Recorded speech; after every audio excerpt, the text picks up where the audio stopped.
we'll start with an opening statement from Coach, and then we'll open up for questions. Winning ugly is the prettiest way to do it. Okay? I mean that in all sense of reality. We talked about that in the locker room. Adversity came right away. We responded to it. A hell of a job as a team, rallying together. We win as a team, we lose as a team, we won tonight as a team. We came in with one mission and one mission only. It was to get the win. And there are a ton of learns. Okay, ton of learns. A lot of undisciplined play in the first half. I thought we settled in a little bit and didn't beat ourselves in the second half at least. Got the big play out of karate when we needed it, got the field to go ahead. I'm really proud of the defense for going out there and shutting the door. So we will be a better team 8 days from now because we went through this. Credit to Kennesaw State. They had a heck of a game plan. Their kids played extremely hard as he went throughout the course of 60 minutes. We just made one more play at the end, and we'll respond to this. So I'll open it up with any questions. Jake, what can you tell us about Demond? Right now, Demond's out for this game, and they're looking at him in the back, and I'll have more information for you this week. It's his ribs. It's all Yep. ice on it. Yep. How do you respond with that adversity? Your best player goes down 4 plays in, basically. I think it's one of those things, like as a coach and culture builder, like we've talked about it all the time. Next man has to be ready. Roles can change in an instant. Okay, so let's give credit and let's focus on Ty Clark. Okay, coming in, pick up in the slack, running his tail off. I think he got rolled up a little bit even in the second quarter. Jamario Clemens, those guys went out there and I thought were really, really efficient runners. We did not reestablish the line of scrimmage. So it didn't matter who was running at that point, right? So we got to be better at that. We got to get a lot of learns from this tape, and we got to get out there and get after it. And Robbie, no turnovers, but then he did some good things out there. Yeah, I mean, on the quarterback evaluation, I always got to watch the tape. We didn't turn the ball over. There was a couple of times where I felt like on the sideline, he's going to stick it and go get some of those first downs.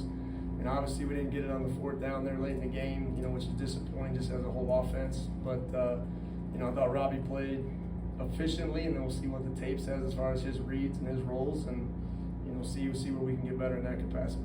Coach, like you said, obviously it's going to be looking at the film. What's one positive takeaway you can have looking at how the offense played, the defense played, and special teams? We made enough plays to win the game. I mean that. Defensively, when you look at it, they came out and got us on the first series. I thought we did a really good job adjusting. We controlled the tempo. The tempo didn't control us. We can do a little bit better job on 3rd down getting off the field. To have the defense go out there and shut the door like that is a big momentum builder for that side of the ball, right? So Nick Anderson, I think, said it best at halftime, man. Let's go do this, and let's go find a way to win. Those guys did it. Connor made the big kick, towards the end of the 3rd quarter.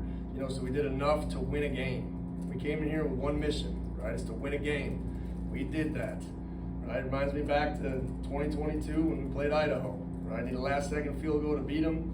Go on and become a bowl team. Like sometimes you need some of this type of adversity to go out there and really discover what type of team you are. Do you think you talk so much about energy? You talk so much jokingly about Demond might get 40 carries, might get 2, but that's a pretty big hit to what you kind of built. Because I'm not underselling that. Demond Claiborne is one of the best players. Right. So I think, you saw some long faces at times, and that's why I was up and down the sideline saying, guys, let's go get this thing. Right. Did you sense that, I guess, though? A little bit. I mean, the guys are definitely aware of it. They know. And I think Demond tried to cut it out and come back, took one carry, couldn't do it. So I appreciate his toughness in that situation. I was just joking with him. I said, I know how tough you are. You'll be back out of practice on Tuesday. Right. So we'll find a way to keep moving forward and keep advancing this football team. And football is a violent, physical game, and we got to match that every week. Coach, you talked about those long faces during camp. You talked about how the quarterback position you wanted to see positive body language when things weren't going right. From time to time, you could kind of see that body language wasn't there. How do you kind of feel like addressing that? I just think as a whole, like as we work to continue to build this thing into a championship program, that 4th down at the end of the game is going to be deafening in 2 years. It was quiet tonight. All right, same thing with our guys and our body language and our culture. Like we're going to continue to build it. I'm so thankful to every person that showed up tonight to cheer on this football team. I can't even tell you. To see the grass full, to see people, that means a lot to us. I'm extremely grateful to those people. But as we continue to go, this stadium needs to become deafening in those moments, and it will. I promise you that. We're going to build this thing. Jake, before the game, it looked like you were nervous and almost running around, trying to. That's not nervous, that's what I do. That's That's what I do. Cheering on the freshmen as they were going on the field. I mean, just talk about that few, 40 minutes before the game ended. About 60, I go out there, I get my stretches in, right? So I'm 42, so I don't pull a hamstring doing it. I just, like we talk about the build up to kickoff, right? And to making sure as we go throughout the day, we're peaking for 7 p.m. When we get out there in that 40-minute mark and all this stuff, everyone's got a role to play, including myself. That's the way I choose to build this team, this culture, and they need to see it from me first. So that's kind of what I try to do during those moments. Jake, Kennesaw completed 36% of his passes tonight. Is that a function of secondary or pass rush combination? Well, I don't know about the completion percentage, but I'm really proud of our defense limiting explosive plays. I don't know what that stat was, but I thought every time they took the ball down the field, besides maybe one seam, I remember we responded.